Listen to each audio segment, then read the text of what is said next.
So in the last week, you and I went up to Vancouver for several different reasons. We've been recording some of our kind of like interview. What should we even call those? Actually, creator conversations. Creator conversations, which I love that, by the way. It's creator secrets, creator conversations. And we met with someone up there, and you had a great conversation with them. For those who haven't seen them, the setup is that you have a conversation with someone. The camera is relatively far away, but we mic up so that way you have close audio, and the camera's out of the picture to kind of help people forget that they're on camera. Because the camera ends up being like this third person. It gets in the way. Like, we're getting it out of the way so that way, number one, I think the shots look cool. And number two, I think that it opens up the conversation a lot. The one problem with that is if you mess up the audio like I did, and it's been a while since I've been in the actual professional recording game, and I think that's a big part of what happened there. We got too fancy. I got too fancy. I mean, I still, as we chatted a little about this morning, but like, I'm still in the idea of it, but we need to, tighten up the process. Well, tell people what happened. So we have talked a lot about how much we love the DJI mic and the DJI, is it Osmo? Osmo Yes. 2 or whatever? Osmo 3. Osmo 3, and we have the DJI mic 2. And we've recorded one episode, which hasn't gone up yet, by the way, but it's going to go up soon, where we took the receiver and we plug it into the bottom of my phone where the mics connect directly to it. A kind of an incredible thing with USB-C on the bottom of the phone, recording. It's all in one package. It's great. But it's modular. So on the bottom, you can have you can hook it up to a regular camera and plug it in with the headphone jack. You can slide in this little connector and plug it. Actually, I figured out you can plug it into Lightning too. And then finally, you have another one that you can slide in place of the Lightning one and have it connect to USB-C, which is what I was using. Worked great for one of our interviews that we did in a controlled setting in your house, in the kitchen. Like, we were great. There was not a lot of moving variables there. We just needed to test it and make sure that it worked. So then we go up to Vancouver and we're recording, and there's two locations that we're doing. One in kind of like a little cramped restaurant that was kind of cutesy. It was fun to be in there, but we didn't want to bother people. There was reservations coming in and stuff like that. Worked really well for that. And then we went on the road. And we started walking to a park to go record the second part. And you're chatting this person up, and we were going. It was a great conversation. I was all hyped. I thought it was a really cool look. And I was hyped about the interview or the conversation. Well, then we sit down at the park, and the conversation looked great. I'm sitting, of course, far away because I'm out of the picture. I'm trying to make it so that way you guys have space to talk. And then we finish, and I transfer it over, and we drive back down from Vancouver, and I start editing a couple days ago, and I realize, oh no. Doesn't sound like there's much audio on this last recording. So I messed up. And when we find out what happened is that the little connection, I pushed it in a little too hard, or like I hung the camera from a tree, right? And maybe I bumped something as I was hanging it, and I didn't double, triple check beforehand, which is the phrase that I've learned that you and Neutrally use. Double, triple check, baby. Yeah, I know. I'm a rookie here again. And so we lost all of the audio on what you have told me. You were so excited on the way down too from Vancouver. Like, this is the best one yet. We finally got the one that I know. And I remember looking over thinking like, wow, he's going super fancy. Not only is he using his phone, even though the DJI Osmo connects directly to the microphones, I was like, it's cool. He's filmed way more complex videos for me and was a great shooter, editor, shredder for me. Like, this is basic. At one point, I think he was literally hanging off a tree branch trying to get it. And so the camera was hanging below the tree branch, pointing at me. I'm thinking, yeah, it's fine. It's literally called a gorilla. He's looking at it, right? It's going to be okay. And then I had the best conversation, and I was hyped, and he was hyped, the other creator. And then I hyped up Austin, and then that was a long way of saying there was no audio. Lots of video, no audio. That was almost an hour-long conversation. Yeah. And by the way, I wasn't upset at all. Now, my number one worry is for the creator and their time, but they still benefited because, see, the difference with this new show, I had video influencers in the past with Sean Cannell. I might revisit that and do interviews, but conversations are way more interesting as a creator than an interview, and I'll tell you why. The difference was back then, I would have a whole bunch of questions I would ask them, they would answer. But because it was interview format, it almost seemed kind of robotic. Yeah. Or even if their answers were good, it always kind of had a end to it versus conversations. They organically just go deeper and deeper and deeper, and you get so much more out of the creator. Yes. And then I'm also learning. And so it's kind of a back and forth. And that's what's so different because, and this is where Austin has done a great job. Until the Vancouver camera trip. is so far removed, you almost forget that you're being recorded. In this case, the audio literally wasn't being recorded. And the reason I wasn't upset is because it's happened, right? Yeah. This is the big saying with us. We need to make these shirts mutually. Double, triple check. That is the motto here. So there's many mottos, but double, triple check is the one that Neutrally knows is the thing we talk about. And the reason is because as a creator, how many times have you recorded something and then the audio's not there? I remember when Judy was starting to level up her beauty and makeup, videos. I had a guy that's literally, his name was Guy. He was like our quartermaster. He was our tech guy. He's always giving me new microphones, new lights. And he had this one microphone that you plugged into the top of the DSLR, but you needed batteries. So it had to have power. I know where this is going. A lot of other microphones were plug and play, no battery needed. And that was great because you didn't have to think about it. You just press record and boom, you had audio. Well, how many times Judy would come downstairs and she would give me this look like, I want to kill you because I just recorded a 40-minute makeup video and the microphone didn't work. Now, it's on her that she should have double checked, or in our case, double, triple checked. But Judy is the type of creator that doesn't want to think about that stuff. She just wants to press record and everything else is automated. Yeah. And so I got the blame. And so I know how bad I felt. So I didn't have to say anything to Austin for him to learn the lesson. And then, Neutrally, do you have any experiences where you recorded something and it was completely useless? Not like completely useless because like that's like one of my worst fears working for you. So like I've always double, triple checks. I spent countless hours honing in the studio setup, making sure it's just like a couple buttons. That's true. So like I really spent time honing in and just getting my craft down. But personally, no. I appreciate it. Yeah, I run my whole business off of fear. So it's working. Thank you very much. And I actually have never seen where you messed up completely. Now, to be fair, you're in this studio that is dialed in, so it is automated. The big lesson for creators, double, triple check is a saying that me and Neutrally say, and now Austin's going to say, because you just never know with technology. You just always want to make sure everything is working because you don't want to waste time. Time is precious as creators. Yeah. But the second big takeaway is sometimes we can get too fancy for ourselves. Yes. This studio is super fancy, but it's also dialed in and automated, costs tens of thousands of dollars. Yeah. But when you're going from your phone to a DSLR or, a DSLR with a bigger setup, the risk is if there's more variables that you have to pay attention to, there's more variables for a mistake to happen. Mm-hmm. And for me, especially if you're going volume, right? Whether it's daily vlogs or you're just uploading a lot or you've got a small team, even when you add a team member, that's another variable for a mess up. I always say, keep it simple. Yeah. Don't get too fancy. Unless you have a setup that is dialed in. But even then, you always have to double, triple check, baby. That's right. He knows. In the spirit of simplifying, we talked last week about the phase 1 and phase 2 of BenjiManTV and kind of your philosophy and going into vlogging, right? And the transition to phase 2 is actually taking some of that simplification and adding not necessarily complexity, but adding another layer on top of it to focus up and gain more out, get more value, basically, provide more quality, get more value out of the time you spend creating your videos, right? And I want to do a little bit of follow-up around that, specifically talking about my channel, actually, right? So my channel, I have a small tech channel that we started a few months ago when the Apple Vision Pro was coming out. And I started off in the vlog format to kind of test out our theories about vlogging from a channel starting from zero. And we found a lot of success early, which was really exciting, right? And we've kind of continued to see a lot of growth, right?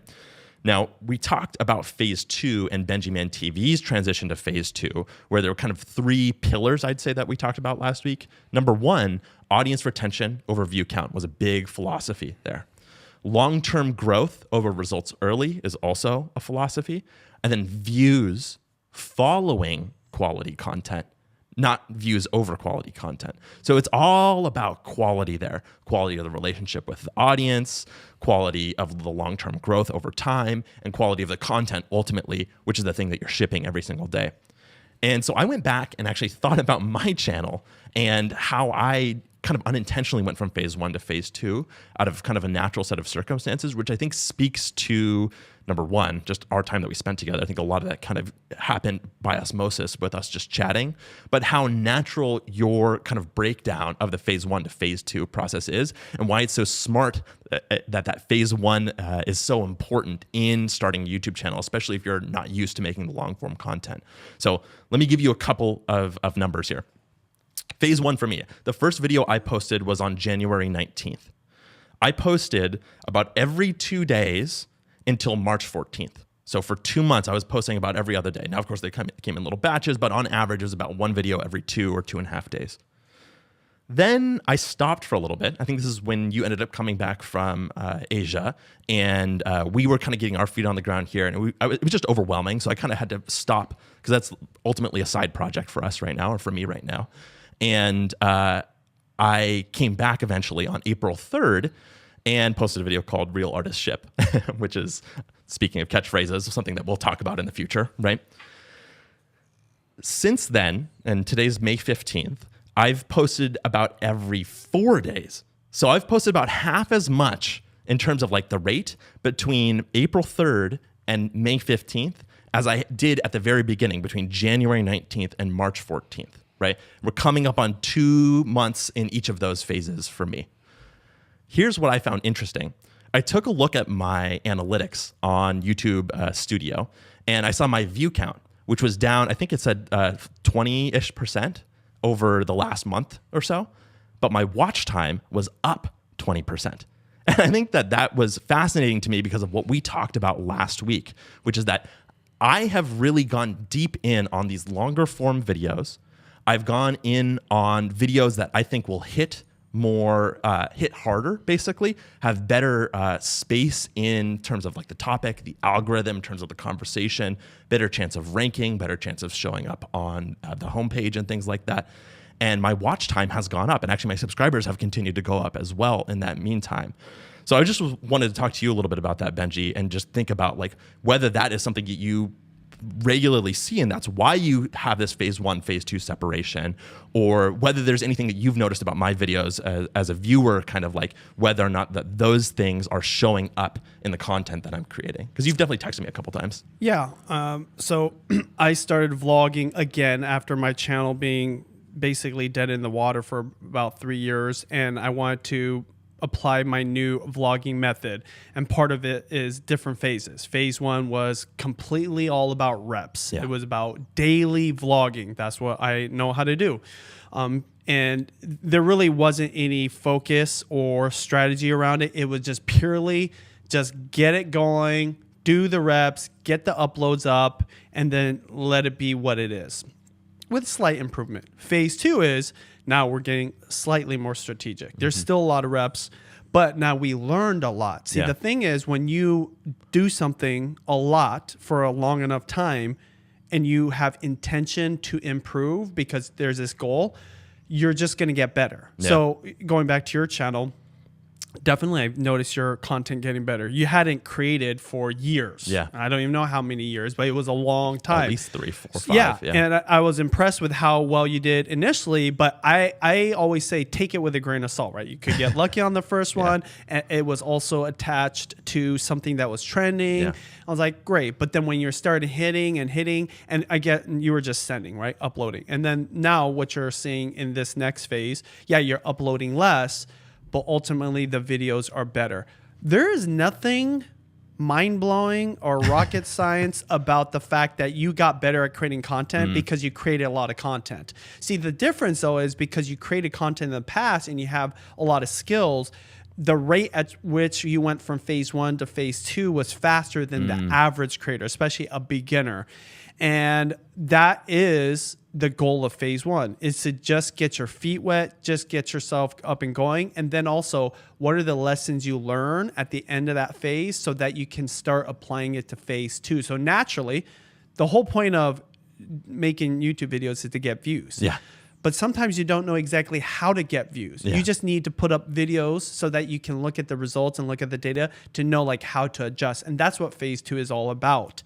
And for me, I still take it with a grain of salt because there is still an element of volume, just not as much. Because think about it, anything in life, if you're just doing a lot of it, it's more about the quantity, not as much about the quality. But what happens if you do it so much, you start understanding what it takes and what elements of this thing that you're producing will make it a higher quality. Yeah. But the thing is, to make something of higher quality, it usually takes more time. Yeah. So you can do less of it. It's kind of like, it's like they're opposing forces. Exactly. It's like the constant challenge. You want to do more, but also you want to do better. Yeah. And this is why a Michelin star restaurant that's fine dining and white linen and, like the fancy tiny little piece of, hors d'oeuvre or whatever is going to cost way more versus going to McDonald's that are pumping out cheeseburgers. I mean, like, literally, you can order a cheeseburger and it's already on the shelf waiting for you, but it costs less. So that's how YouTube works as well. The goal is all going to be based on what you want to do. Yeah. But for me, I think it's between quantity and quality, but with phase 2, it's about leaning more towards quality and learning from phase 1. That was a long way of describing what phase 1 and phase 2 is, by the way. Well, I'm curious because my views are down, right?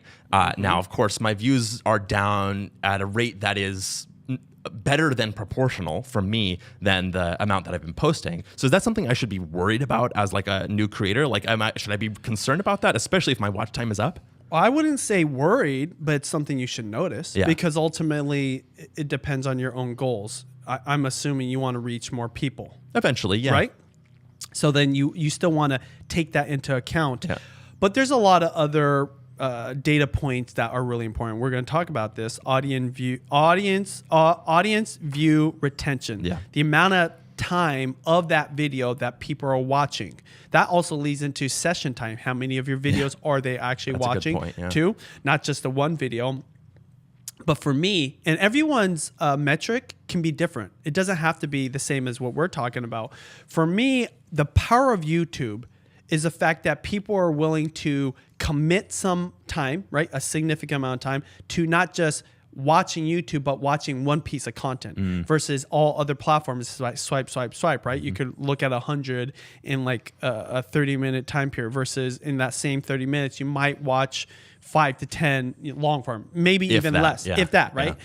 And that's powerful because now we're leaning towards this kind of viewing style of sitting on the couch, putting it on the TV, which that's even crazier. Yeah. It's the difference between like saying hi to somebody on the bus that you recognize for a hot second and like maybe catch up and then you're off the bus and they're off their versus the person that is in the office with you that you're talking to over lunch for a 30-minute period. That's YouTube compared to all the other social media platforms. Why do I talk about that difference? In phase 2, for me, the amount of time they're hanging out with me is what's most important. Yeah. Because it's kind of dividing the people that are just watching because they might be curious about one episode or it stumbled on their suggestion feed versus the people that are becoming subscribers and fans, maybe even super fans. I don't think of anyone as super fan, but it's a good way to describe it. And for me personally, right now, what I'm seeing more and more is in the past, my audience view retention could be 6, 7, 8 minutes, which is still a lot compared to a TikToker, right? Yeah. But now I'm seeing 10, 12, 15 minutes plus. So that means somebody on average, we talked about this on average, someone's sitting and watching my videos for 10 minutes compared to somebody just watching 10 seconds of a short of mine. Yeah. So think about the connection we're making.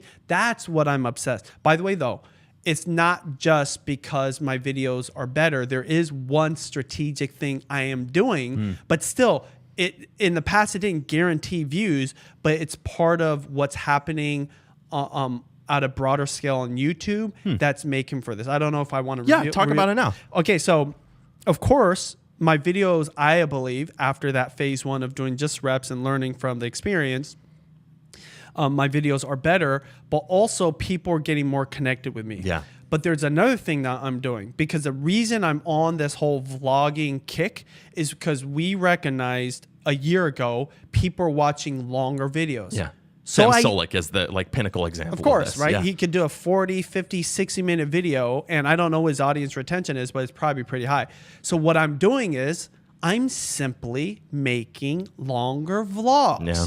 The one that's really sticks out for me is one where I went to an Asian grocery store. And I remember I told my editor, Chris, I said, hey, I'm going to geek out, just like you always tell me to. I'm going to hang out here until it looks suspicious. And they literally did kick me out. But that video ended up being about 40 minutes, I believe. And the audience view retention on that was 15 minutes. So they were literally hanging out with me on average 15 minutes. That means that some people were hanging out less, 8 or 10 minutes. But then some people might have been hanging out for 20, 25, maybe even more minutes. That's a whole show. That's a whole, like sitcom if you're watching if not potentially 2, but like let's just take one. That is so powerful. Seriously. Because what I know about creators that makes them special is that connection, relationship, and trust they have with their audience. Yeah.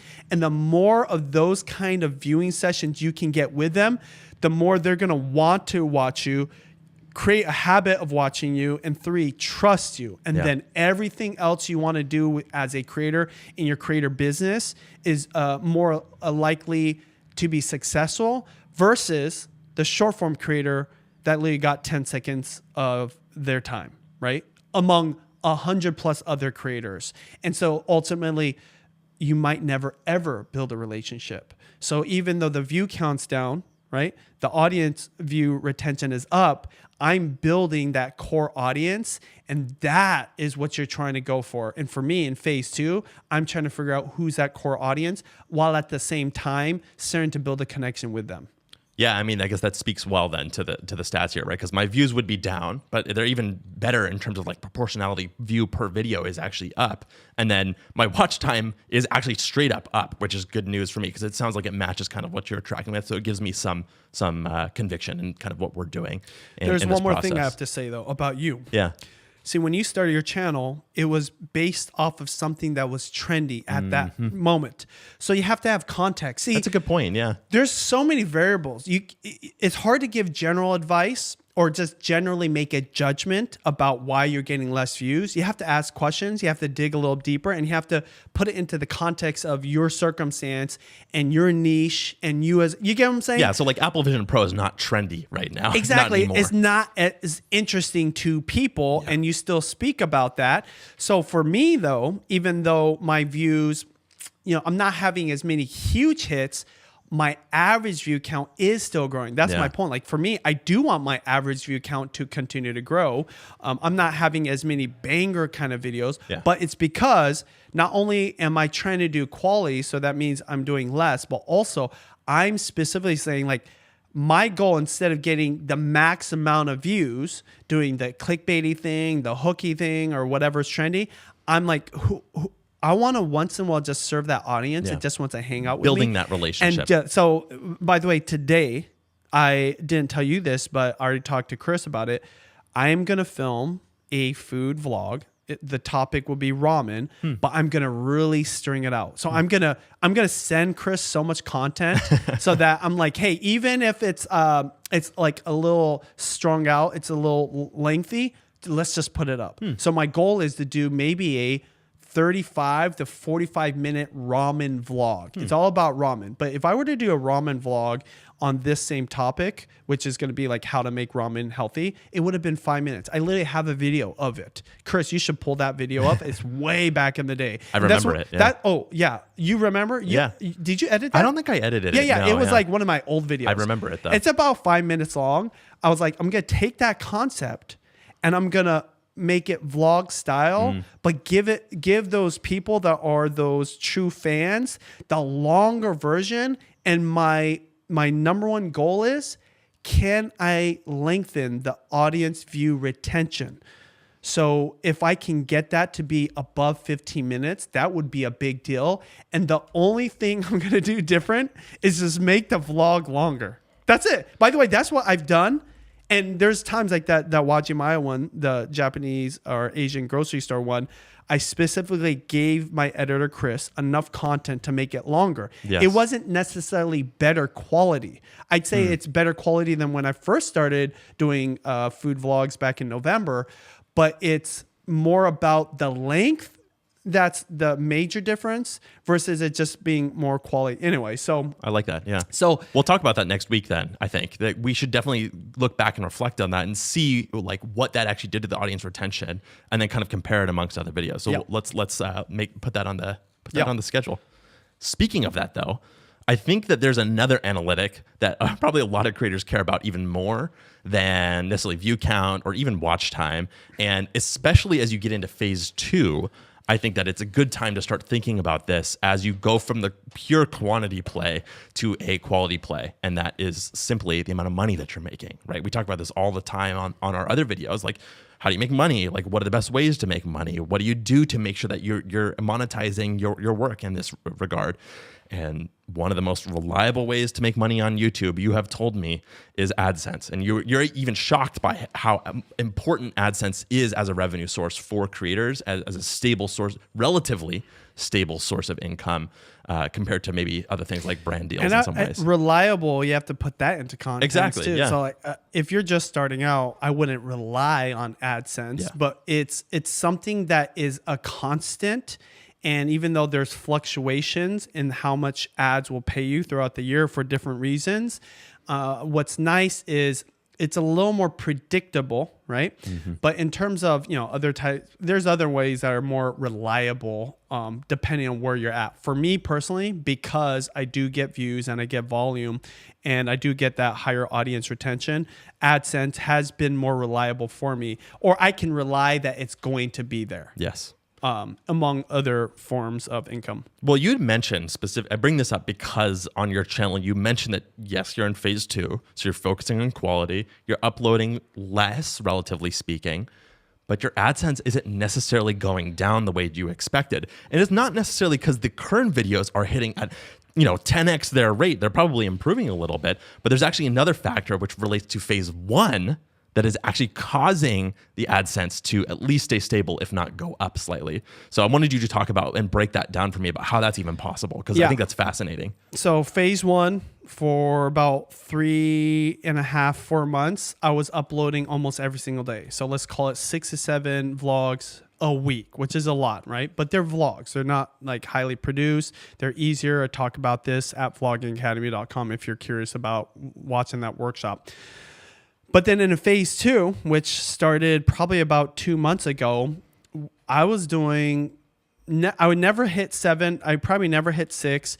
I was doing about 4 to 5, but I've had some busy seasons where I've been just doing a whole bunch of different things and sometimes hitting like 2 or 3 in a week, which is not ideal, but it just happened. Okay. Yeah. So I don't have as many. So guess what? My AdSense kind of tapered off, started to go down, but like at one point it stopped. What I mean by stopped, it wasn't reflecting the lower volume of uploads because it's starting to tick back up, right? We're talking, so like at the height, I was doing about 10 grand in AdSense. I think I actually hit 11 grand because I got a pretty big check. This is nothing compared to what my wife and I do on our family vlog, but for this one, it's especially being a side hustle, really significant. But it was going down as I wasn't uploading very much, but then it stopped at 6,000 and it's going back up to about 7,000 and I can see it growing. But I wasn't uploading a lot. In fact, I was uploading less than what was ideal. What I would say is proper for phase 2 for me, right? Yeah. Which is 5 to 6 uploads a week. And at first I'm thinking like, okay, there's 2 things to it. The number one I think is really significant for creators here, especially ones on other platforms. See, I had built up a whole library of videos in the last 6 months that are slowly starting to get views over time. And that back library is always there for my audience, for a new audience, for YouTube to supply the videos, right? Yes. To people that want to watch something very specifically. That's the beauty compared to any other platforms. When you upload that TikTok, it can be short-lived.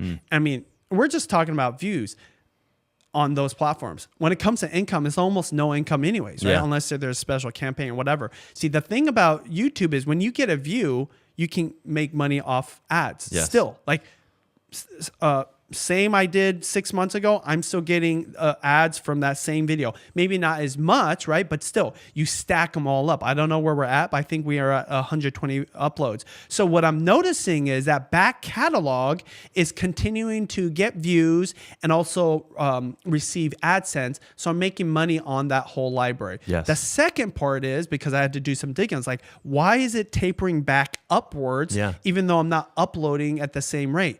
It's because finally what I knew would happen is happening. I'm having a handful of certain videos really pop off. These are like phase 1 videos or phase 2 videos for the most part? Almost all of them are phase 1 videos. That's crazy. Right? And these are videos that are just catching the algorithm, as we would say. Wow. See, the thing about YouTube, and this is why I say be very patient, sometimes a video won't pop off till later. And I have about 2 or 3 videos that are now just off to the races. So when you look at your graphic, guys, okay, I know that some of you are just listening, but you're going to notice you're going to have a spike in views initially, and then it tapers off and it just plateaus. And then it might get views, but it's very slow, right? And it's basically done what it's going to do, especially if you're a vlogger. People want like that daily content. My new way of vlogging, though, takes advantage of optimized content that could potentially be suggested or rank, right? Even. And so some of those videos are actually doing that, and they're taking off. So instead of it just tapering off, they're literally just going straight up. That's just amazing. Up, and up, and then it might taper off and then up again. Yes. And so that's what's happening too. Back library that's continuing to get views over time slowly, right? And as I fill that with more videos, this is why it's like a big deal that you keep filling that with videos, because even if you don't upload for a month, what you'll see is you'll still make AdSense off those videos, but then you'll have a handful that really take off. And we can talk about what specific ones are taking off and why I think that what I'm doing in phase 2 also is helping those videos from phase 1. Yeah, I mean, what's overlooked about YouTube is that it lets those videos live forever, right? Whether that's the search function, whether it's just the algorithm timing it and suggested or on the homepage at just the right time, whether it's like something that you were interested at the beginning and now is kind of trendy and is having a moment, like it speaks to the power of what you've talked about with phase 1, which is number 1, getting the instinct, but number 2, you're laying a really good groundwork for like what your channel could even be and what you can learn about what will continue to take off and how you should focus in on phase 2 to take advantage of that. So with that said, I think there is a pattern in the videos that have taken off for you, and it is influencing how you're focusing on phase 2. So let's talk about a couple of the big ones for you that are really kind of taking up from phase 1 on your channel. Yeah, well, the big one for me is definitely my Costco shopping vlogs. Yeah. Just to give you some context, I have always gone to Costco periodically. We put it into our family vlogs, but in this new kind of era of me vlogging on my food channel, excuse me, sorry, new chili. I wanted to make my Costco content a standalone vlog because why? I was already going to go there, and it has to do with food. And I was only going to vlog food. So I'm not going to the hardware part or buying clothes or whatever. It was just all food because that was my theme of my vlog channel. Secondly, I knew that people are very interested in Costco because a lot of people love shopping there. So I thought I combined the two and I did it. But I never thought it would really take off. I just thought, hey, I'll just do it, right? And that was among 10 other video ideas. So what happened was those started getting more views, or there was just a lot of engagement. I did notice some higher like audience view retention on those, but it wasn't like a big deal. Then I went to Japan and I went to a Costco in Japan. That one really took off.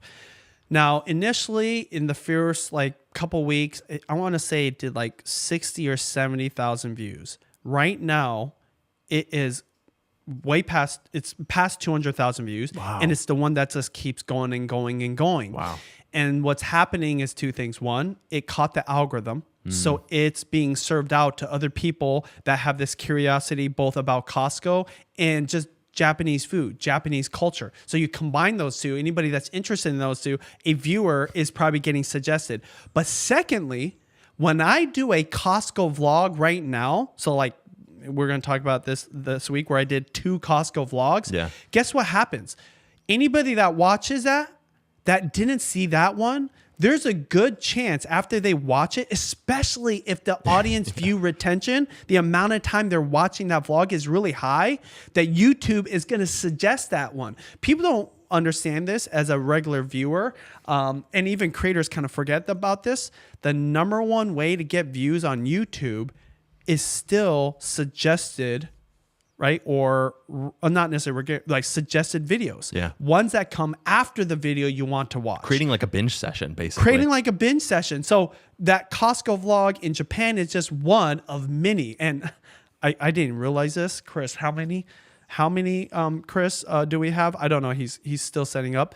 I think I've got like 20 Costco vlogs right now. And I didn't realize that until I look at the playlist. So all those vlogs around Costco are just feeding each other, but it's especially feeding that one Costco vlog in Japan that's just skyrocketing in views. And that in turn is feeding into my AdSense because it gets as many views maybe in a week as one vlog that I upload right now. Yeah. It's kind of like a center of gravity, not only for the channel, but especially for that kind of like pillar of the channel. I think you call it pillar content, right? And I think that actually speaks to like a piece of the creation process though as well, right? Because this was phase 1. This was during a trip that I know was very exhausting for you. There was a lot going on there. You got a lot done. You'd already vlogged a lot. And I think that there's a good story in there about that Japan vlog in particular that creators could learn from and maybe find inspirational a little bit and thinking about what their phase 1 content might do for them in the long term and how like shipping will get them to the point where maybe they have these kinds of hits. So I would love to hear about that story about the Japan vlog. Yeah, and I just recently started thinking about this, but I almost didn't create this vlog. Okay, that's amazing. So I went to a Costco in Japan and had been thinking about it for literally weeks before. I thought, yeah, that's going to be a cool video. But the day I went to that area, I had already vlogged twice. So 2 different food vlogs. I did a food vlog on a strawberry festival that I brought my kids to. I thought that'd be fun. I love strawberries. I used to pick strawberries. The kids love strawberries, and there's all kinds of strawberry snacks. And I did it. It was a cool video. It's a strawberry festival in Japan. Yeah. And then after that, after we had lunch, by the way, which I ate a whole big old bowl of ramen, I was like full. We went to a ramen factory. So we went to the cup of noodle factory. Oh, cool. Right? I thought, hey, I can't not vlog this. So I vlogged that, and that was a second vlog. And so these are 2 different uploads that I would eventually send to Chris, and he would edit both of them, and those would be different days, right? And by the way, this is on top of me just vlogging the whole trip because it was a 1.5 hour train ride in Japan, which are comfortable, but still is a long way. I had my 4 kids. I think I had 4 kids. Did I have 4 kids? I forget how many kids. I think I had 4 of my girls with me. I don't even remember. It was such a crazy day. I had 4 girls with me. Luckily, my sister came along too, but we were also entertaining some family friends of ours that also had kids. It was a crazy day, okay? And so I just got done with a cup of noodles and I was like, hey, I got that one in the pipeline, and we went and got a snack or whatever, and it was time for me to go and actually meet my friend that night for drinks that I haven't seen in a long time, okay? Yeah. My sister was nice enough to bring all of them back to Judy, who was in Tokyo, and I had this moment, I was like, well, this is the only day, because it was near the end of my trip, that I could go to Costco, but I'm exhausted. Yeah. And it's an hour drive away. So I'd have to get into Uber, if I can get an Uber or a taxi, get over there. I don't even know for sure if they're going to even let me in. True. Yeah. And I'm like, do I want to deal with this? And so I told this family friend of mine, I told her, yeah, I wanted to go to Japanese Costco because I thought it'd be fun, but I'm kind of tired. And she's like, oh, if you want, I'll drive you over there. You know, we need to go get some stuff. I was like, okay. And at this point, I'm thinking like, I'm like 50-50 about it. But I was like, if she's willing to drive me and I haven't caught up with her in a very long time, we're childhood friends, like family friends. I thought, let's just go over there. And so we go over there and I'm vlogging Costco like I would any other time. It was fascinating, interesting to me, right? But I wouldn't necessarily, my energy was like 10 out of 10. Oh, it was like maybe 8, right? But it was just interesting because it was new foods, new products, or whatever. But then I recorded it and I thought, you know what? I got that one in the tank. So that was my third video I got that day. That might have been one of my craziest vlog days. This is the power of vlogging, by the way. It is easier because the way I vlog, it's about stuff that I'm doing all the time anyways. Exactly. Okay? But this is a rare moment. So I lob it to Chris, right, on top of the other two, and he edits it. And he thought it was interesting too because that vlog specifically, I was speaking Japanese to my Japanese friend. Interesting. So people were saying like, "Oh, I didn't know you knew that much Japanese." Yeah. I'm talking about Japanese products, so it was interesting. But never in a million years I think like this is gonna take off. So we upload it, and it does well, strong, right? 1 out of 10. What do you say? One out of 10. 1 out of 10. Yeah. Let's call it 1 of 10. Any creator knows that 1 of 10. It's funny, they like made the function so you don't have to see it because it was causing creator stress. Really? I didn't know. Yeah, I was like, man, you guys are soft. Who cares about that number? But if you care about it, it's a good thing, right? Anyways, it was 1 out of 10. We thought, great. But guess what? Because I was in phase 1, I moved on to the next vlog next vlog. And then we got home from Japan. We had a couple of other strong uploads. And literally, I went back to Costco again after being in America. And I literally didn't think anything of it. Yeah. But it was slowly getting views. Yeah. And this is back in February. Right now, as I'm recording this, it's May. Yep. So we're talking 2 months. Yeah. 2 months ago. 2 or 3, really. Yeah. And it never stopped getting views. Yeah. And just recently, it really caught the algorithm. And now it's just going and going and going. And let me just tell you why that video is significant and why you even asked me to tell this story. I almost didn't record that. Yeah. And I just did because I love what I do. And 2, I was really trying to hit daily. Yep. And so I was so busy. I was like, I knew I'm going to get on a plane. I might not be able to record or send to edit. At least. I was like, hey, let me just get that in the pocket. But that video not only has done 200,000 plus views, that one at the time, I think had a pretty good audience view retention. I believe that video's made me over $3,200 in AdSense revenue. 1,100. Yeah, $3,200 in AdSense revenue. That's crazy. And it's continuing to pay me. That is crazy. This isn't new to me. I'm just fascinated that it's happening again. Yeah. It was very intentional. It's like, hey, build this library. Not everyone is hit, right? Those are going to be like daily uploads. I'm going to get the reps in, but one could take off. Wow. I've had a handful of those. That one's the best one. And the big takeaway is you never know when a video is just going to catch. Because I didn't know when I did that. I didn't know it was going to be that significant. I had kind of a thought that it would do well, but not where I'm going to be talking about it 2 months later. And that it's not only made me $3,000, I'm very confident it's going to make me $10,000 and it's going to help all my other Costco vlogs. None of those have done that well, but that's what I call like a pillar upload. Yeah. Because that one is going to help everything else and help all the other non-Costco vlogs too. It's a hook. It's a way for people to discover me. And because the theme is around food, there's a good chance that not everybody is going to want to watch all my other food vlogs, but anybody that really loves food, they're like, oh, let me check out his other Costco vlogs. Oh, he does cooking vlogs around stuff he buys from Costco. So that is the goal of phase 1, right? Get some of those. But it's actually the goal with YouTube forever. You want to create a video that gets you views. Yeah. Now I know this has changed in directions, but I always joke with you. You should have negotiated a better commission, because one of my #1 viewed videos to this day is my stovetop popcorn video that you edited, and I still get tons of views. It's within the top 10 every single month, and still makes me money to this day. But this one specifically, this Costco one, has made way more income compared to the views because of the audience view retention. So bringing crazy. It all home, not only is it getting me a lot of views, people are watching a lot of it. And this is the magic of YouTube and the AdSense. more ads can play. Now, I'm not creating long videos specifically because I want lots of ads to be shown to my viewers. It's just a function of the way the ad tool works. It puts multiple in there, and my audience accepts it. Like everybody knows that like, watching ads is part of like being able to have YouTube for free. Let's nerd out about that for a second because shorts never do that. I'm nerding out here, you guys. So this is what I'm saying. I'm talking to those people that are on the fence about starting a YouTube channel or maybe like losing a little bit of their motivation for YouTube videos. Just know it's like that happens all the time, but it doesn't happen on any other platform. No.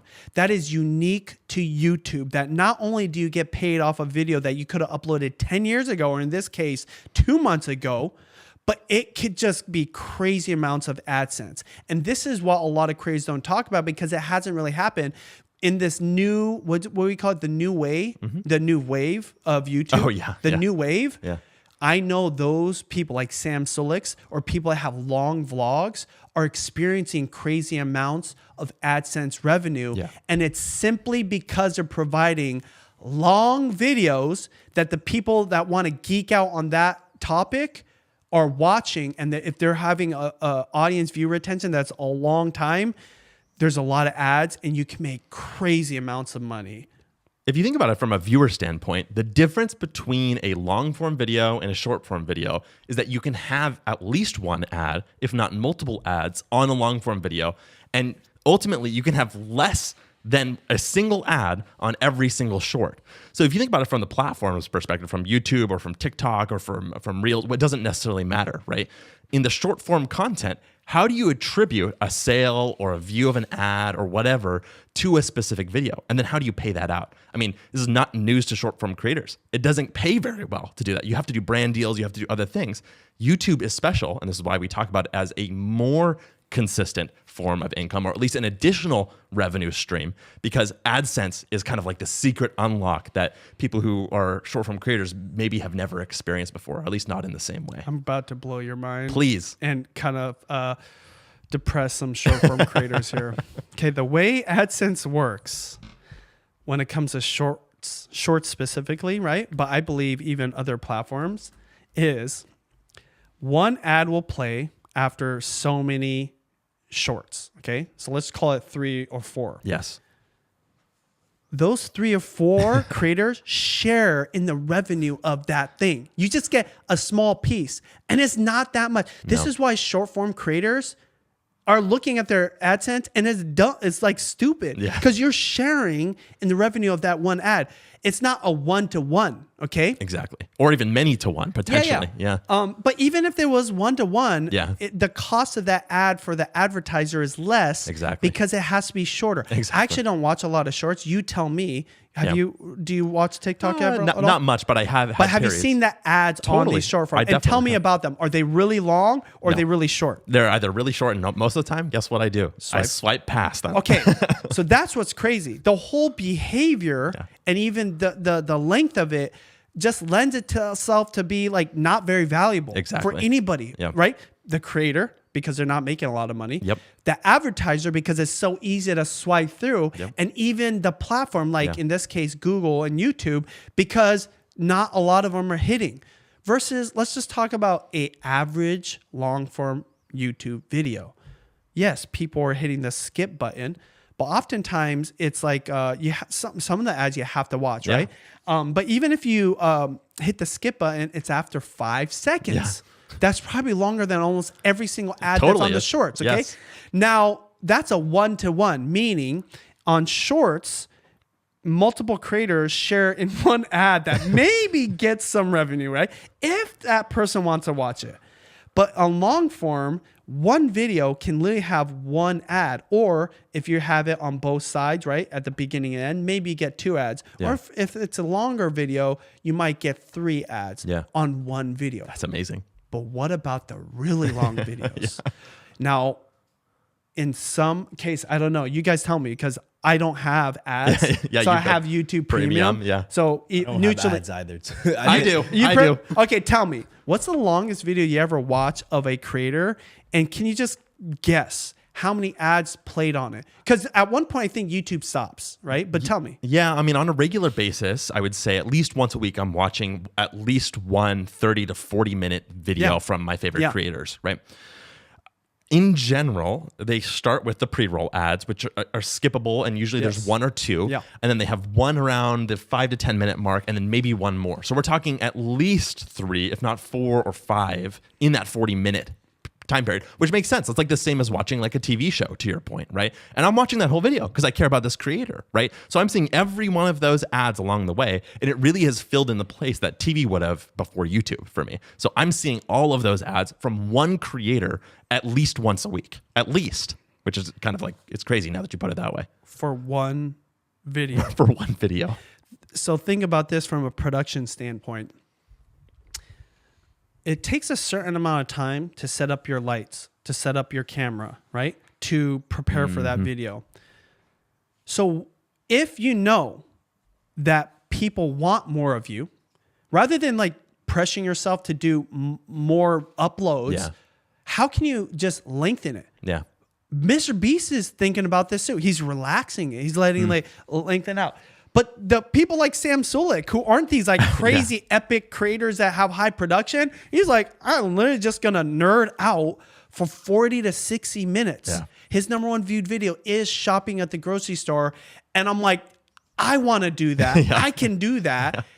And now I'm experiencing it. And literally on my shopping video, how ironic is that, right? Like this video that ended up being really long, getting really high audience view retention. It makes so much sense though. And having multiple ads is paying out so much. Exactly. By the way, on top of it, I didn't mention this.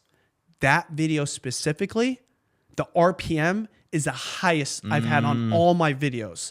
So the value of that, I don't know exactly why. It could be because Costco shoppers maybe are more valuable to advertise to. Maybe it has to do with people interested in Japan because they might be traveling to Japan, or maybe like even Japanese viewers that are watching. I don't even know, but I'm saying AdSense is one of those things that once you can wrap your head around it and you can actually make it part of your business model, man, it can be a huge part of your revenue strategy. And this is in addition to any other things that you do, brand deals, right? Selling your own products, but it's still I know that I'm just going off on a tangent. YouTube, there's 2 reasons why YouTube is significant to creators. Number 1, because it's a video library that lets your videos get views potentially forever. It's not just relevant in that first week or first 2 weeks. It could be relevant for 10 years. Secondly, the AdSense revenue is like this sleeper revenue. It's not that sexy because initially it takes a while to get going, right? But then once it gets going and you have this back library, it can be kind of crazy. And now if you apply this longer video strategy, this is why I'm vlogging. Because in my other videos, what happened was I got from like 10 minutes to 8 minutes to 5 minutes. And Judy would get a hold of, Chris's edit and would make it like literally 3 minutes. Well, how many ads can play from that? Probably just one. Now, I wasn't doing this for ads, right? And even now I'm not doing it for ads. But because I'm supplying longer videos, multiple ads are playing, it's freaking crazy. And people want this. They want longer videos. They don't want multiple ads necessarily, right? But they want more content. And so if it's something that they nerd out, as I'm nerding out, it's something that's very unique to right now that I've never seen. I believe podcasters were also getting this. But they just weren't talking about it because they always had these sponsors. Underlying revenue that was probably pretty crazy for them as well. So there's a lot of variables. That's what I'm learning right now. But guess what? I'm just getting started. Yeah, exactly. So imagine like if I had 10 of those by the end of the year on top of my whole library, it could get kind of crazy. It's like game over at that point. And you told this to me, and I just think it bears repeating that in that phase 1 stage, or even the phase 2 stage, as you say, it's kind of continual, but especially early on when maybe you're not seeing the returns right away. Just imagine 2 months later, if not like 10 years later, what will you be so grateful that you uploaded? Would you rather have uploaded that short, which probably lived for 3 or 4 days and then fizzled out? Or 10 shorts. Or 10 shorts or even? Or one long form video. That maybe will continue chugging away and catch that algorithm. Or at the very least, you've built that relationship with the audience and you have learned something about what's going on there. On the topic of pillar content, though, I think it'd be a good time to bring in Chris and have us kind of talk about what has been going on in the last week or so with you on BenjiManTV, because guess what happened in the last couple of weeks? Actually, the last week and a half, you uploaded 2 Costco vlogs, right? And so how is that reflecting part of phase 2? What have you seen in the analytics there? And I want you two to talk about what was the philosophy behind those, how you approached those videos, and what were the pros and the cons about uploading both of those kind of in a short period of time. Okay, so what's up, Chris? Thank you so much for being on. So what happened was, we're in phase 2 where I'm not uploading as much, but I still want to hit about 4 to 5 and then maybe 6 some weeks. For sure. But I was getting to a point, it was like 3. Yeah. Chris was busy. I was busy. It was a long run and just a whole bunch of things wasn't lining up. And so I had this 1 week where I had 3 vlogs go up and 2 of the 3 were Costco vlogs. Yeah. By the way, when this happened, it was just by chance. There was literally no thinking. But what has happened is, hey, we've noticed that our audience loves Costco vlogs. Yeah. So why not always hit it once a week? And this week, we just happened to hit it twice. Partly just because what happened was, instead of uploading on a Saturday, Sunday, the Costco vlog went up a Monday, Tuesday. And then I had another one on Wednesday. And then the next vlog wasn't until Saturday. So that's how it happened, right? So it really was from the last week. And it was an early one from the next week. Totally. Making 2 things. Actually, there was no thought on it, okay? But those are 2 vlogs that we knew would do well, and one of them actually did way better than I thought it would, and there's different reasons for it. But I guess, what's your question for Chris specifically on that? Because like I said, I had no thought on it, but I do have a thought about what the audience thought that we can talk about after Chris gives his kind of synopsis. Definitely. Chris, what I want to hear from you is what your reaction was to that and kind of what your instinct was. Because I think one of the things that we've talked about between you and Benji is that you, after working with him so much and knowing his audience so well, you have an instinct about how these things might perform ahead of time. And I'm curious about whether you were surprised or whether it hit about what you expected, or what your approach was in terms of getting it to fit in that short period of time and seeing how it would match up with his audience. So I don't know, just your general thoughts about those 2 videos. Yeah, I mean, I think whenever we do anything Costco, it's mostly always going to do well because, for one, it's an interesting place to shop. I don't think there's a whole lot of people that shop there at least regularly. So when he goes there, he's not doing the same exact thing over and over and over. He'll get some of the same ingredients, but the conversations is a bit different. So the past couple uploads, it was May 6th and May 10th. So there was a 4-day period of where there was a upload of Costco. And so it's pretty fast. Usually we do it at least once every week, maybe. This was once in a few days, right? And what I noticed a lot, though, was when he told me what he was going to do, what we did differently for the second Costco upload. I think it was the second one. And it was talking about credit cards. And I knew this one was going to do well. And I had a really big feeling, because even if it got minimal views, the CPM, RPM is going to be so high that you could get 12,000 views and make enough as sometimes 40,000. So because of the topic is what you're saying. Because of the topic of credit cards. When you talk financial, when you talk stuff, plus Costco itself, when you have a grocery store vlog, and I was just doing some math here and looking at the numbers on Benji's channel, and I could share some of the, I guess, not the total revenue, but the ads that we're paying per 1,000 views. Anything Costco or shopping related that has to do with buying things, especially the Costco one that we just did that had to do with credit cards, $25 per 1,000 views. Advertisers are paying. We go to another vlog that's not Costco. The advertisers are paying, let's say, making green juice or smoothies with the kids, $12. Still very good, because considering a lot of creators out there do entertainment or anything else, they're getting $5 to $8 per 1,000 views maybe. So we're still high up there. AdSense is still big for what ads are paying for our videos. Of course, there is products talked about in that video and all that stuff. But when it comes to shopping, let's do Trader Joe's mochi pancakes, $15. Yeah. Okay, let's do poutine in Canada, $15.95. Yeah. Okay, let's do Daiso, $17.96. Okay, let's do Trader Joe's shopping, $23.90.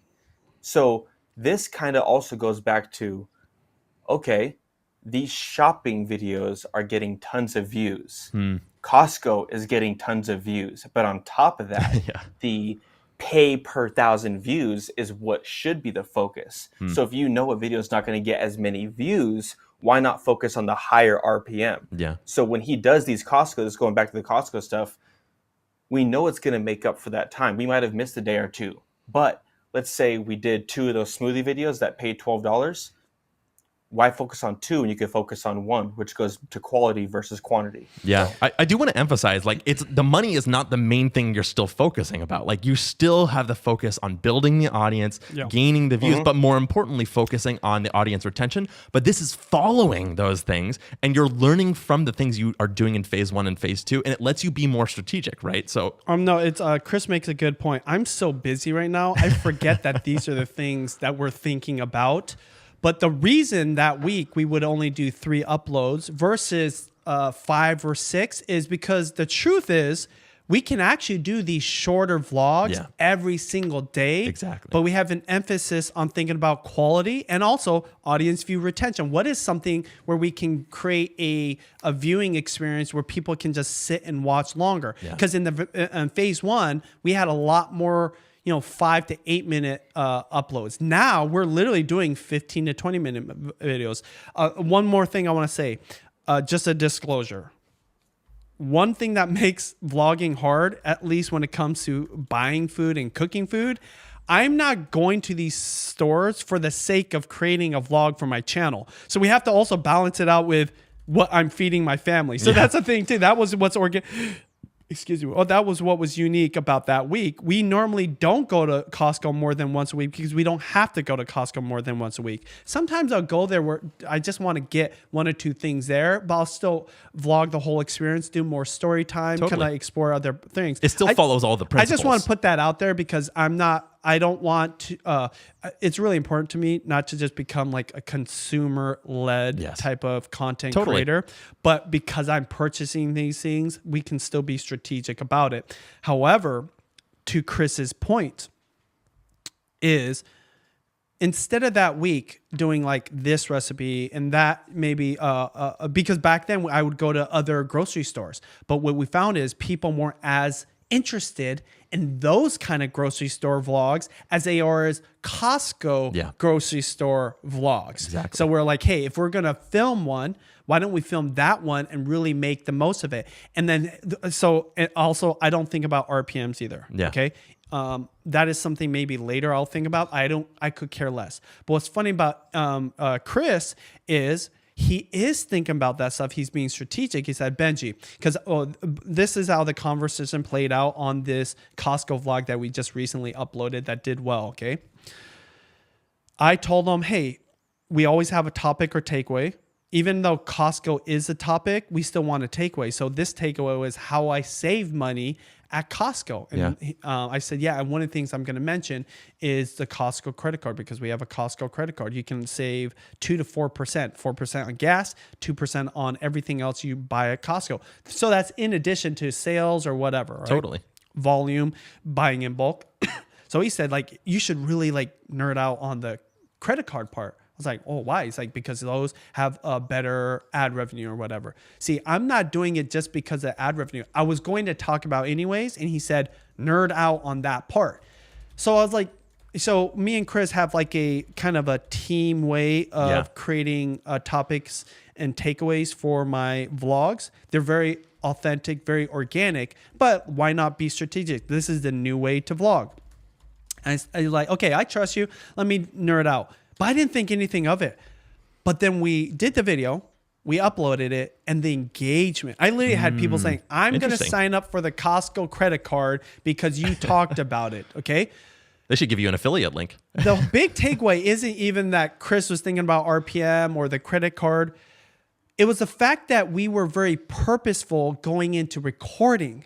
We were thinking about the viewer and what's best for them. Chris was like putting himself in the shoes of that person watching and what would they benefit from that maybe they don't know. It's so normal for me. But the whole point is we were purposeful going into the vlogging session. This is going off on a whole nother topic about vlogging. See, vlogging in years back, Casey Neistat era, It's GD's Life, our family vlog, and all kinds of other vloggers, it was your whole day. And it wasn't planned.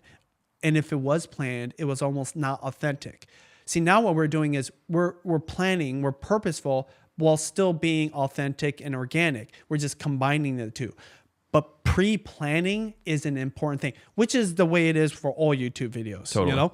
And just having kind of that idea has helped. That helps all my vlogs, by the way. If you're listening to this as a viewer, you'll probably notice the difference between these vlogs and what I was doing before is, even though it seems like you're just watching me shop, I'm trying to share something that I think I would want to learn from someone else that I know. So I pick that one thing that you can have as a takeaway that you walk away with every single video. So even though I've done a healthy ramen video recipe in the past, this one, I will further emphasize what I do and why I do it. Again, for people that want to learn and geek out on this kind of stuff.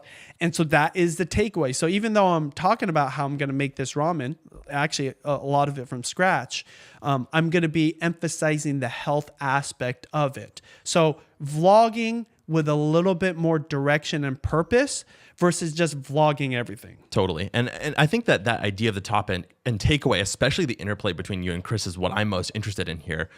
Chris, you had mentioned that you thought, and Benji emphasized this, that you thought that this credit card part would add a little bit of flavor to the video that would help it distinguish it from the other ones, and as Benji said, that it would speak to the audience. And I'm wondering about what instinct you had and how you had that instinct that it might be successful in that way for Benji's audience in particular. I think it just goes to what people like. Like, he's not doing a sponsorship. He's not pointing out all this stuff. It's stuff that can actually help people and families that shop at Costco already. But they're like, oh, maybe I don't need the credit card because I don't want to get in a debt, or I don't want to do this and that.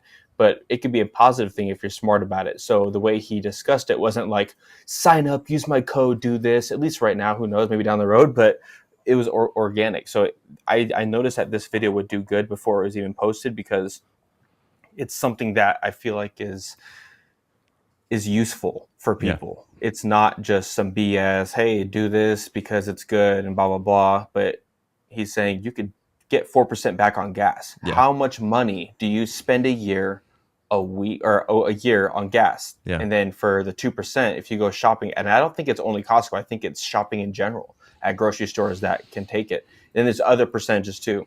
So I just had the feeling, because it's just legit. I don't know how else to explain it. You are thinking about the audience, though, ultimately, right? You're thinking about what they want, and something that you haven't seen yet, or maybe they haven't seen yet, especially on this channel, or maybe it's a gap on YouTube in general. And you're having that conversation with Benji, and Benji, maybe you can speak more to this too, about how you two end up honing in on those things. Like, some of it is just instinct, right?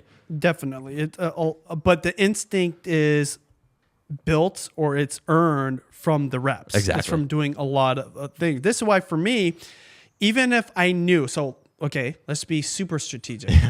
I know we're not going to be talking about phase 3, but if I was into phase 3, which is way more quality, guess what? I would become a Costco shopping vlog channel. Yes. I would hate that. Okay. Not that I wouldn't enjoy it, but part of why I'm vlogging is because I have this passion for food. That's everything from growing food, buying food, and cooking food, and just everything around food. Yeah. But if I was super strategic and smart, that's what I would be doing. Just Costco vlogs, right? And you see channels doing this all the time. Totally. The reason I bring it up is sometimes I just vlog whatever I want to vlog, right? Well, why is that the case, though? Why don't you just go full strategy, go all in? Because that's what most YouTubers that I've seen do. They go in their niche and they really bear down, and they get a lot out of it, right? 2 reasons. One, you never know what other idea might hit too. So you experiment. So there's a lot of experimentation, a lot of trying different things. Some things that we tried in the beginning didn't really work. Sometimes we tried it and didn't think anything of it. Now it's become like pillar piece of like content. the Costco stuff. Yeah, like Costco stuff. Now I'm going to Trader Joe's more regularly, right? Versus where I didn't go before that much. Because that also is another pillar type of grocery content. But the second reason is because one thing I understand about being a creator is being creatively free. When creators pigeonhole themselves into a very specific niche, it works for as long as it works until it doesn't work. Yeah. But if everyone knows you for that and then you try doing something else, then what happens is they didn't sign up for it. Yeah. So then they won't watch it. It's like a painful period at that point. It is a painful period. Versus if you come to my channel, you know, like I do whatever around food, that's my kind of theme, then it's a little bit easier to swallow as the audience. And then you're building up a core audience that wants all of that. So I'm looking at my averages right now. My average views for the videos that don't really hit is about 15,000, Wow. to the mark. So I have 2 videos I uploaded 3 days ago, and 2 days ago, both of them hit 15,000 views. Yeah. There's a good chance my core audience, the ones that probably watches me every day, is probably about 15,000 people. Yeah, okay, seriously. And so those two aren't shopping vlogs. One is green smoothie and one is cooking mushrooms. I'm not even thinking like, oh, how many views is it? I just want to create content. There's actually a third reason why I just do it, because I know I'm getting better. Yeah. I'm getting better at shooting cooking videos. I'm getting better at talking on the camera while making smoothies. I'm getting better at coming up with ideas. See, what I lost as a creator for 3 years, I wasn't creating any of my own content. I was still vlogging with my wife, but I wasn't doing Benji food vlogs at all. Well, it was Benji like food recipe videos at all. So I understand the importance of that.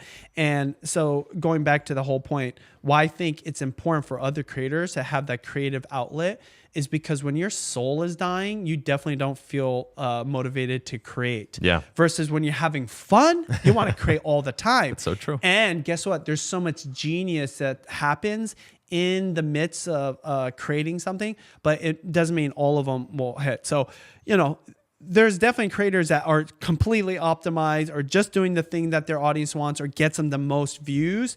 What I've seen at the end of that road is eventual disinterest, maybe burnout, or the channel hits not just a plateau, but kind of like crashes. Yeah. Versus me, I'm building up this base core audience of people that are true fans of my content. So even though I have these spikes, right, like that Japan Costco video done 200,000 plus, and have these other videos might do like 50 or 60,000, I always have this constant. And long term, what I'm trying to do, I'm trying to connect with as many of those food lovers as possible over the course of a long period, because then they'll watch anything. Where I learned this was PewDiePie. Interesting. PewDiePie has a really good base core audience. And I know this for a fact because he changes the format of his content like on a dime out of nowhere and has no apologies for it, right? He just does it. And he's been doing it for so long. Do you watch PewDiePie, Nugely? Oh, you don't watch it? So maybe he's not as cool anymore, right? Nugely watches only the coolest creators. But my point is this. Like BenjiManTV. I respect that he's doing what he feels empowered to do, because that's what creatively like cranks his wheel, as I would say. And he's been able to be significant and make it sustainable.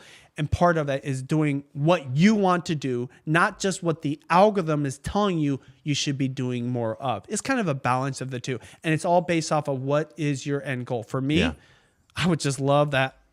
By the way, it's actually feeding into my initial motivation.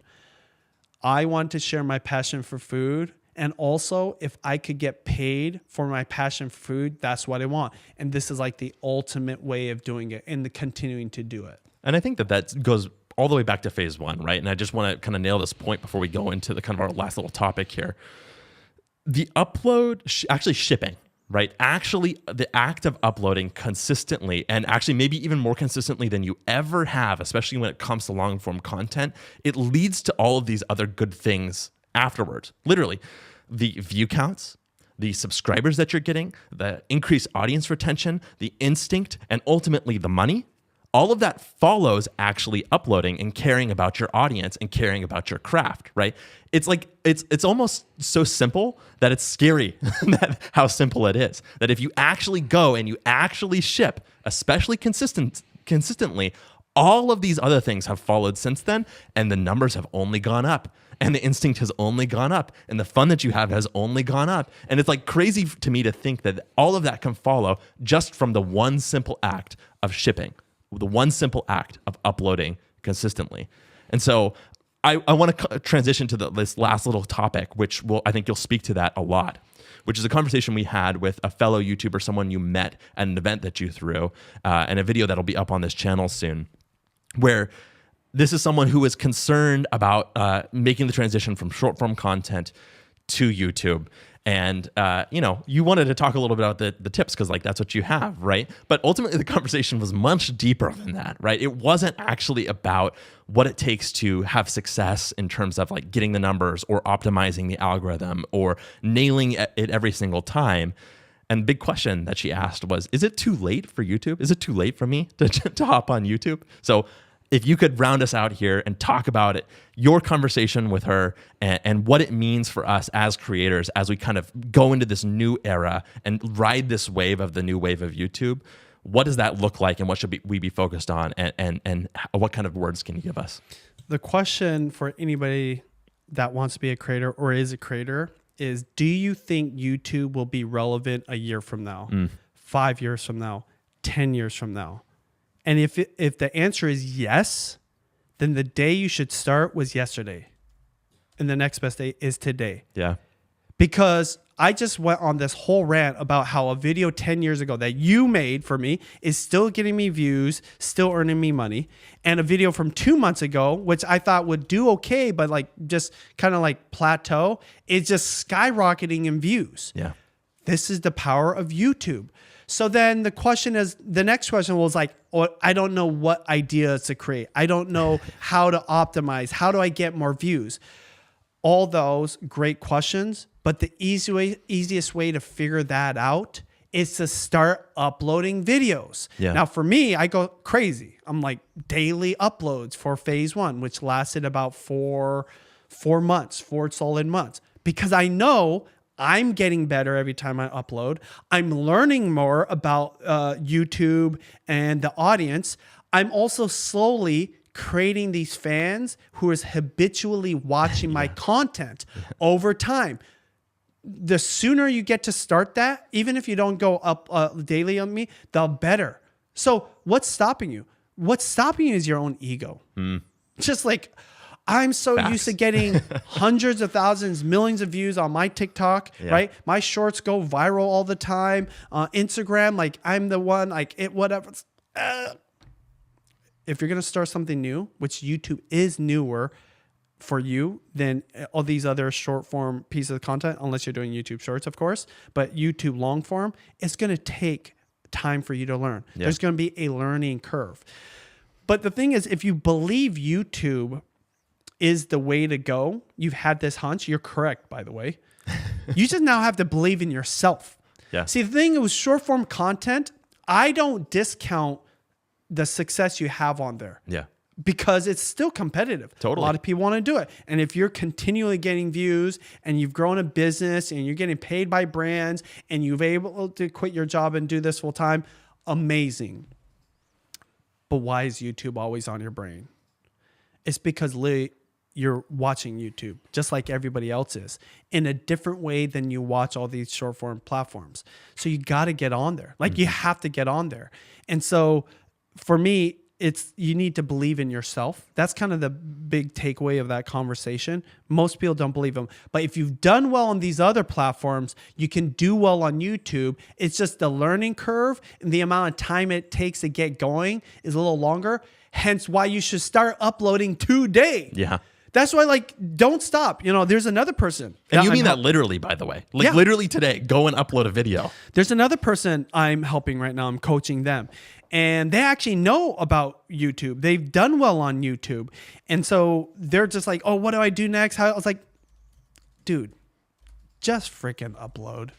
right? Which is hard because their ego is a thing that's stopping them because of what they used to do. See, I don't care what you did before or what other people think you should be doing or what you do on this other platform. I care what are you actually doing on YouTube, right? And when you ask me a question about how do I make my video better? How do I have a better idea? How do I go viral like them? How do I get hundreds of thousands of views? I was like, well, you just do it, number one. But the greatest lessons and the greatest takeaways and the secrets, ultimately, as a creator, you're going to learn is from your own content. Yeah. I'm telling you, like, even as we're talking, like when you're like, you know, responding, I'm looking at my videos. I'm learning a lot because I have a lot of data points, you know. One thing, too, it kind of goes with the whole theme. Some of the videos that just get more views in general are my longer videos. That's crazy. The videos that are getting that like 15,000 mark are the ones that are shorter. No way. Yes, like almost guaranteed. So I did a green smoothie video that ended up only being 6 minutes long. Okay. It's just a cute video with my kids, right? Which oftentimes is an attractor. And I kind of knew it would be short. I didn't think it was going to be this short. It's done 15,000 views. I'm grateful for it. I'm not just doing it for views. I'm not just doing it because of strategy. I just wanted to share my love for green smoothies. I wanted to show how involved my kids are and give some tips as a parent. Okay. I thought for some reason that was like, this will do really well. Yeah. I thought like this one's just going to take off. It's a short video. It's like mixing it up or whatever. And I think it kind of follows up you and I's theory about like doing shorter videos. Oh, interesting. Too, okay. Now, I wouldn't look at this as a fail because it's just another upload for me. It's another takeaway. But my takeaway is this. It didn't do that well compared to other videos, which I didn't think would do that well. But guess what? They're really long, way longer. And I think the biggest takeaway is this, and this actually correlates with creators wanting to be on YouTube. It's not just that they know people are using YouTube and they like the longer videos, which they can't get on there.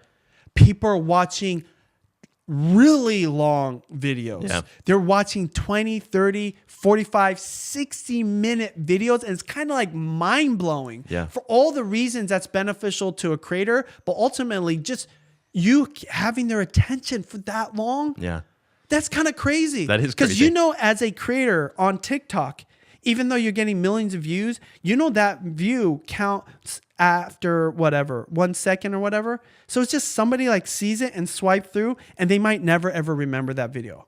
Versus almost guaranteed, if someone watches 15 minutes of your content, there's a good chance it gets embedded into their memory and they remember you as a creator. And not only will they probably watch another one of your uploads, but they're watching more and more. And as that audience viewer attention, right, the amount of time they're watching your content goes up and up and up, you're a more significant part of their life as a creator. But you don't get that on TikTok. People will, I hear this from short form creators all the time. I get viewers saying, hey, are you that guy on TikTok that does those like these kind of videos? They won't say their channel name or their name, right? Versus us, like they literally know me and my wife's name. Yeah. They know the names of our kids. They know about our life. Now, that's partly because we've been doing it for so long. But if any content creator that has a longer video, they oftentimes will know your name. They know your channel. It's not like, are you the guy that does this one thing? See, that is something short form creators, are very used to experiencing versus long form content creators, especially the ones that are doing this new wave, super long content creators, they know them. They like really know them. And they're also like, when they get approached, they're grateful. So this is what happens. A TikToker who's killing it, probably doing brand deals or whatever, has these like very surface level viewer kind of relationships. Sometimes they don't even know their name. And they're hanging out with a YouTuber, right? That when they run into one of their fans on the street, there's like a whole conversation. I've been watching you through this hard time of my life. You did this for me. And they're like saying like, I don't ever get that. Yeah. Even though they're getting millions of views. And so that obviously like this could go so many different directions. But if you know the world is using YouTube and they're hanging out more and more and more, whether you're on another platform doing shorts and need to do longer things, the easiest way to learn how to do it is to actually just do it. Yeah. And be okay with less views. And it's going to take all for you to figure it out. Because the ultimate message I want to send is be the person that is glad that you uploaded when you started doing it versus regretting that you waited so long? The word that you use, or the phrase that you used with me, was results versus regret. We talked about the results that you got for doing it months ago. Those Costco vlogs, those early vlogs. Let me actually say it even better based off of that. Please do. Be the person that is grateful for the results you're getting versus a person that is regretful that you didn't start when you could have started. That's exactly it. Because every creator, even ones that are seasoned and have done this, oftentimes just need to go back to phase one. Yep. And start sending videos. That's right. Start uploading content. Get the reps in. Because I promise you, I am not even the best creator. I'm not up there in the top 1%. I'm married to one of the 1%ers, right?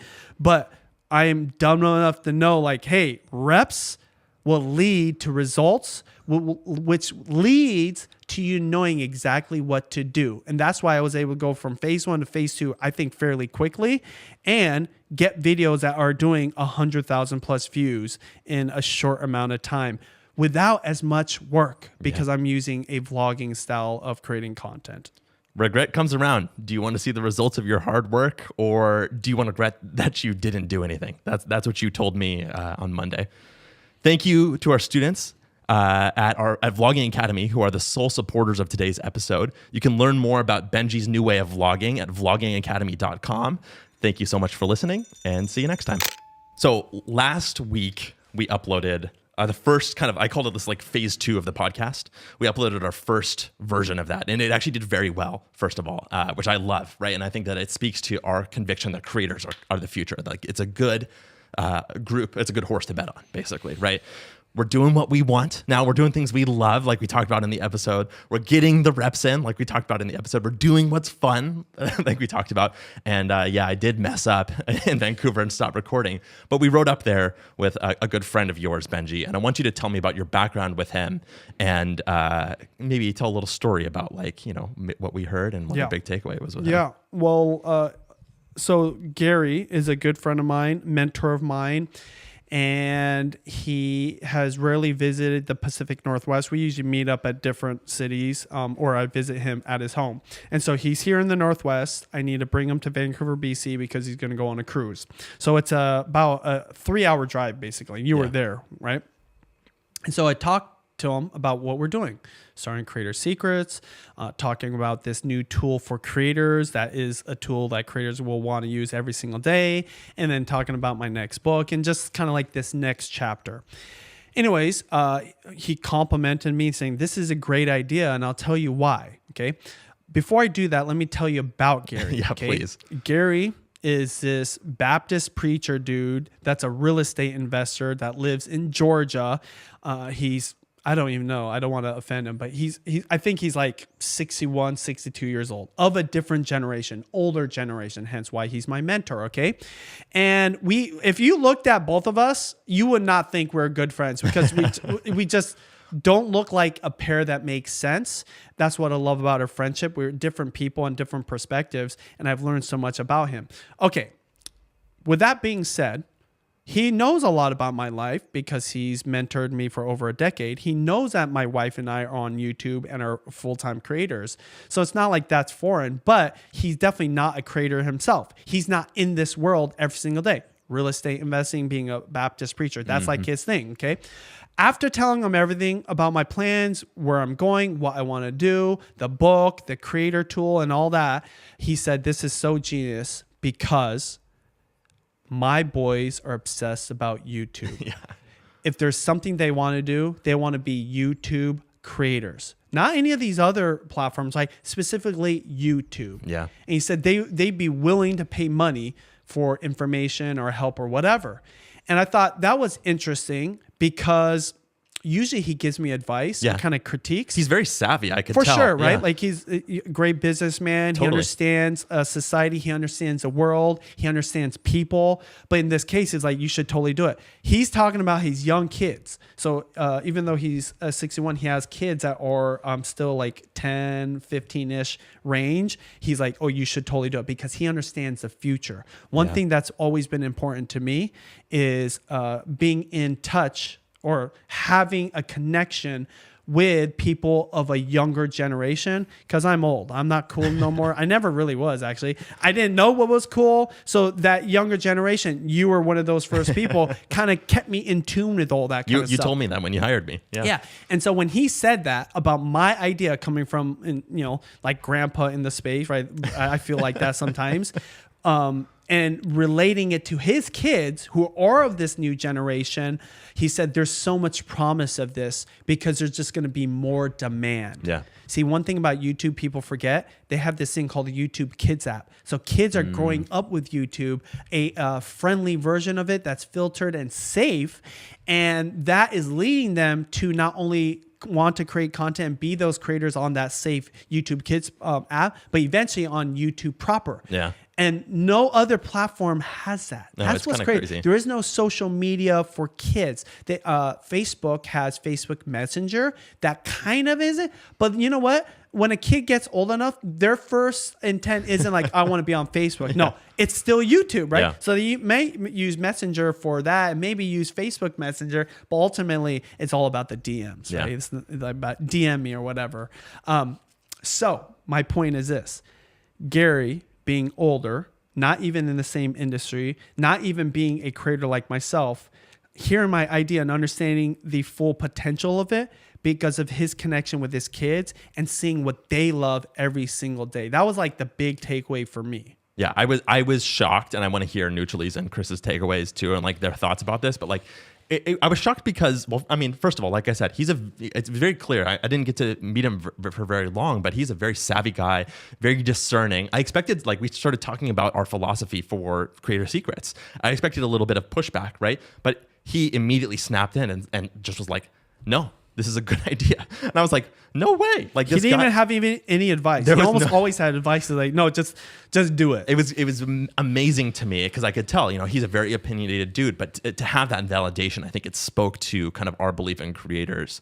And I don't know, maybe we can start with Neutrally. I want to hear about like, what do you think about the future of creators? And like, as someone who is in touch with, you're a college student, you're in touch with the youth more than I am now. I'm an old man. That sounds so old. But by the way, a little story about Neutrally. One of the reasons I hired him not only is because he was good and had a lot of interest and passion in what he does, but because he's younger. So how old were you when you first started, and how old are you now?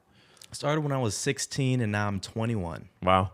And so obviously way younger than me. I just turned 40. So yeah, what's your thoughts about that story and what Gary said about his kids and their desire to be YouTube creators? Oh, no doubt. I totally believe like this generations of kids growing up with all these content creation, TikToks and whatnot, they see the lifestyle. They see all the cool stuff you're able to get and all the flashy lifestyle maybe. And that's what they want to attain. They don't want to become firefighters, astronauts, policemen, lawyer, doctors. It's all content creation, content creators. And I believe it's just, it's almost like that. They kind of, not fake life, I want to say fake, but it's like they hype it up in the videos. So they make videos and it attracts people. They want to attain that lifestyle and they're content creators. So they want to become content creators.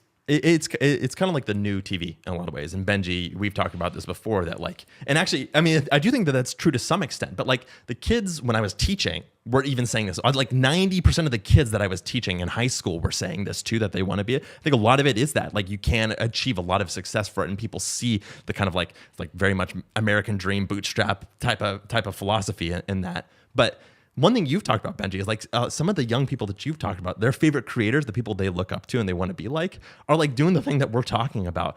Really relaxed videos, just about some niche, and they'll just sit there and just listen to people. I think there's an aspect of they believe they can do it because they see regular people becoming creators. Yeah. Sometimes really quickly too. Now, I don't think kids are thinking, oh, this is a shortcut to success. They're just like, oh, I'm like this person. Yeah. And now they make money full-time doing this thing. And they admire them. Yeah, I can do that too. Yeah. I believe that versus, you said it's like the new TV. I almost kind of think it's actually bigger than that. Yeah, I agree. Because when you think about 40 years ago, so 40 years ago now would be 84 when I was born, which is crazy. Yeah, I'm 40 years old. Okay, let's just say 30 in the 90s. Okay, you'd watch a TV show and you see these superstars. Yeah. But inherently, you knew it took a lot of work to get to the point where you're on a TV show. Yeah, there was lots of gates. Yeah. Yes, you have to go through a lot of what do you call it when you try out for a TV show? Like auditions, Yeah. right? And you have to move to Hollywood. It's a huge commitment. Take like a couple part-time jobs as a waiter or server, and then you finally get your chance. This is why reality TV or like American Idol was a big deal. Yeah. It was like a shortcut to That's it. a good okay? point, yeah. Yes, right. That was like bridging the gap. I didn't think about that. But those, and because you weren't from that generation, where that's like very when I true. watched TV, is like you kind of knew. So YouTube was my that for point me. is the percentage of kids in the 90s, 80s, or going back that wanted to be a TV star was a lot less. Yeah. So they wanted to do other things: fireman, police person, be in the military, be a teacher, all these kind of things. Now, fast forward, the percentage of kids that want to be a YouTube creator is so dang high that like there's not a lot of other professions that kids want to be. I honestly think it's either a creator or computer science. It's like if you can't hack it as a creator, I'm going to make the apps that creators use. Okay. That's very true. Okay. Well, why is that? It's because literally they believe they can achieve that because they see kids actually doing it full time. That's why child stars were really unique, right? Child stars. But people knew that was an anomaly. Yeah. That was a normal thing. But man, child stars on YouTube, on social media is normal. Oh, that is very It's like normal. it happens all the time. Yeah. And so they see that and they're like, I can do that too, or I hope I can do that. Yeah. And then you get, I mean, like, I bet you there's stories of kids creating content even their parents don't know about because like, I'm going to become super famous and they're doing it. Yeah. I mean, YouTubers that I used to watch, I remember before they got really big and everything, when they broke the news to their parents, like, this is what I'm doing, back they're like, what? You're posting videos on this website and people are watching and commenting and you're building a fan base and making money? That, like, in layman's term, doesn't that just sound really weird if we During didn't that know era, what for YouTube? sure. Yeah. But, like, it's a new era. Everything is changing. It's evolving. People are adapting. Even my folks, they're kind of the same age as Gary. They understand the new wave of social media, and you can really have a career in this. And there's different jobs that weren't available 20, 30 years now that there's so many available today. The fascinating thing about YouTube is just how many people use it, even adults, right? There's very few platforms. I mean, I think I read something from Pew that was like 85% of adults in the US are watching YouTube often throughout the week, right? I don't think there's anything that has that amount of adult, attach rate as in conjunction with like a 90% attach rate for youth. Like that's a crazy, it's basically everyone in the United States watching YouTube every week, every day, right? And I think about like what we're talking about here. I think I might have been one of the first generation to go through and look up to YouTubers. That's why I started on YouTube before I started working for you. Is I watch these people. That's how I found you guys too. Yeah, my sisters. Well, I think that actually no. There's another person that we should bring in is Chris. Yeah, that's what I want to ask. The original young person that I was connected to. Yeah, and he started with me. Actually, now that I think about it, even though he worked after you started working for me, he was that first young generation before I knew the importance of being connected with that generation that told me. And I'll tell you a funny story, and I'll bring you in, Chris, and you should comment on what you think Gary said. What you think of what Gary said. So I remember in about 2012, maybe 2013, there was this new platform called Instagram. Okay. At the time, I was already doing Facebook and I was on Twitter, super old, okay? But Facebook was all the rage.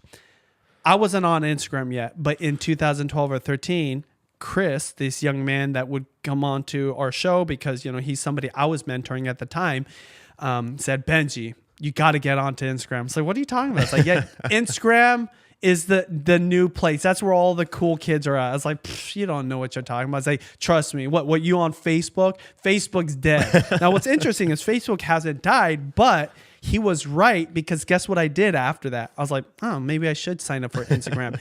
And thanks to him, I not only got onto Instagram pretty early in comparison to the world. Oh, totally. I was creating content, and that's how I grew my audience of whatever, like 400,000 followers on Facebook, because he was the first cool kid talking to the old fogey saying, you need to do this. So Chris, do you remember that? And how does it relate to, you see how kind of like that's where I learned my lesson. I totally And that's why what Gary's comment was, why it was significant, because it's a throwback to that. Yeah. Yeah, I mean, I do remember that quite clear. And it feels good to be right. What year was that? You were definitely It was early. Right. It was like when Instagram was kind of getting the pop off. It was very early. I think it was like 2011 actually. Even 10, I think. I think it was 2010 almost 11. I think it was when it first started getting popular. Yeah. 2011, it was 2010. True. Yeah. I mean, Twitter wasn't something that you use for like growing fame on, at least from what I saw. It tried, but it never really took off. It still hasn't, right? That's why they made the impressions part now. So, because most people aren't Twitter famous. And then Facebook, for instance, it was really for friends. Then it started getting popular into making brand accounts and doing stuff, but it was never something to grow. Instagram, I recognized it early as something that's growing.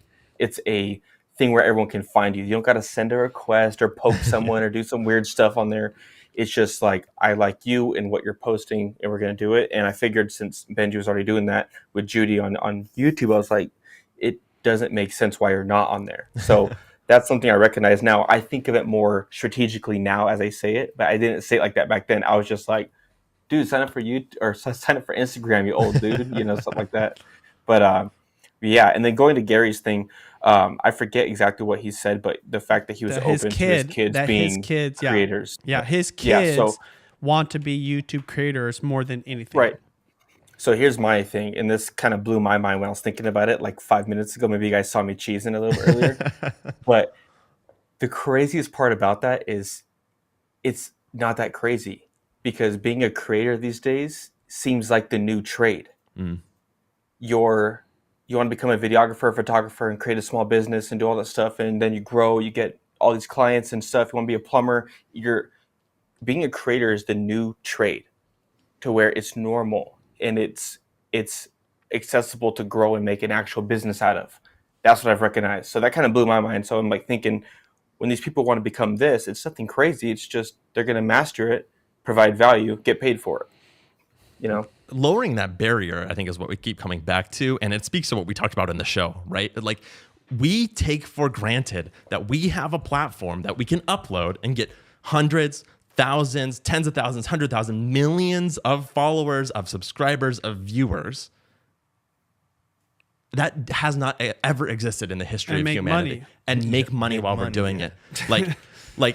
We take that for granted. And I think that we are so privileged to be in an era where we can make money doing this thing, which again has never existed in the history of humanity. And it makes it even sillier why people aren't shipping, right? Like, it really isn't too late. It's actually very early right now. Like, movies were around for many years and people are still getting into movies, right? This is only that to another extreme. And if not, even more extreme, because you're going and we're on the upswing. This like is the tip of the iceberg for sure. Yeah. Like, Benji and Judy's been on YouTube when it was like trying to find its way, like what it was forming to. Now it's like we see the iceberg. Yeah. And everybody, all the kids just wants to be content creators and everything now. Yeah, and I'll summarize here, please, and give a final takeaway. What's so valuable about what Gary said about his kids who are 12 and 14 years old wanting to be YouTube creators means that there's still so much upside. Yeah. That the fact that they love YouTube right now. So Chris, we're talking over 10 years ago, told me to be on Instagram. Instagram's still significant a decade later, and we know it's not nearly as significant as YouTube. No. Maybe, and it doesn't even do really photos. It's all about video now, okay? Yeah. So the fact that kids, right, you could actually imagine those kids are similar to what Chris was to me in 2012.